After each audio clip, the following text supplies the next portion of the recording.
며칠 전부터 네티즌들의 공분을 산 충격적인 영상이 커뮤니티를 뒤흔들었습니다.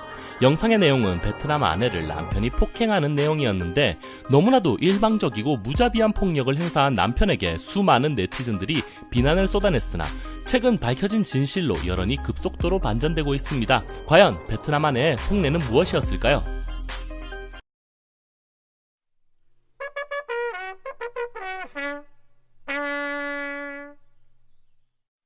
(1분이) 채 되지 않는 짧은 영상 하나가 온라인 커뮤니티를 달구었습니다. 남편이 채 3살도 되지 않아 보이는 아이가 울고 있으며 주저앉아 있는 아내를 일방적으로 남편은 언성을 높이며 무차별적으로 폭행을 가했습니다. 앞뒤 상황이 어찌되었건 영상 속 남편의 폭행 수준은 과도했으며 영상이 인터넷에 삽시간에 퍼져나가면서 금세 해당 폭행 사건은 베트남 아내 폭행 사건으로 칭해지며 실시간 검색어 순위에 올라 많은 이들을 충격에 몰아넣었습니다. 해당 사건으로 인해 베트남 여성은 손가락, 갈비뼈 골절로 전치 4주의 부상을 입었고 사건이 이슈화됨에 따라 폭행을 가한 남편은 경찰에 구속되었습니다.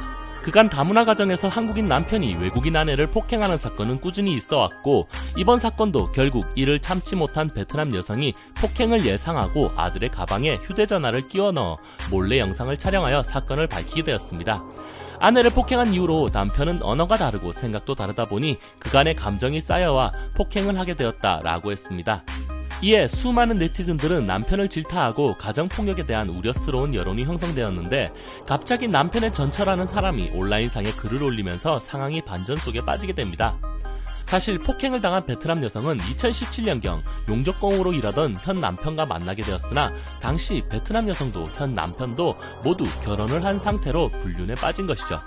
이후 베트남 여성은 임신을 하게 되면서 베트남으로 돌아가게 되지만 한국의 남편에게 다시 연락하여 한국에서 살고 싶다고 쪼르게 되고 남편은 베트남으로 날아가 친자 확인을 한 이후 한국으로 아내와 아이를 데리고 왔습니다. 하지만 한국으로 오고 혼인신고를 한 이후 베트남 여성은 갑자기 한국말을 못하는 척 연기를 하기 시작했고 이해 못할 행동들로 남편을 당황스럽게 만들었습니다. 이러한 일련의 사건들이 이어지자 결국 수차례 남편의 폭행이 시작되었습니다. 우선 그간 온라인상에 알려지게 된 내용들을 정리하면 남편의 아이를 임신한 베트남 여성은 전처와의 카톡 내용에서도 그렇고 그간 한국에서 생활하면서 한국어를 일정 수준 구사할 수 있는 수준이 되었습니다. 그러나 이 베트남 여성은 결국 남편과의 진정한 사랑과 화목한 가정이 아니라 위장결혼을 통한 이혼과 위자료 그리고 한국에서 체류 가능한 비자가 목표였던 것입니다. 실제로 법적으로 남편에게 일방적인 책임이 있을 경우 이혼해도 한국에서 계속 살 수가 있습니다. 여성이 의도적으로 남편의 화를 돋구고 폭행까지 이어지게 연극했다 하더라도 결코 남편의 폭행은 정당화될 수 없습니다. 그렇다고 악의적인 상황을 이끌어낸 이 베트남 여성도 순수한 피해자라고 볼 수는 없습니다.